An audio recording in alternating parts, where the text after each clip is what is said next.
Тем временем юные спортсмены из Белоруссии прибыли в Якутск на летние игры «Дети Азии». В состав делегации включено 187 человек, из которых 144 – это непосредственно спортсмены. Они будут соревноваться в 12 дисциплинах. На зимних играх «Дети Азии» в Кузбассе белорусские спортсмены завоевали 11 медалей в 9 дисциплинах.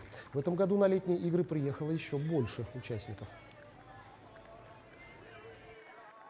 Полет наш пошел прекрасно, но мы прилетели вчера. Мы сегодня встречаем делегацию. Мы вчера приехали, посмотрели здесь объекты, их готовность уже, насколько сегодня у нас опыт проведения подобных мероприятий большой. Мы провели в 2019 году вторые европейские игры, в прошлом году игры стран СНГ. И я хочу сказать с уверенностью, что вы молодцы большие, подготовились очень хорошо к данному мероприятию.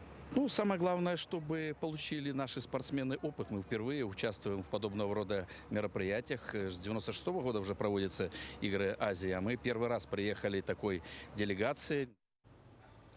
Тайские спортсмены также прибыли в Якутск на летние игры «Дети Азии». В составе делегации Таиланда 51 человек. Тайцы будут участвовать в 5 дисциплинах. Это плавание, легкая атлетика, тхэквондо, баскетбол и гимнастика.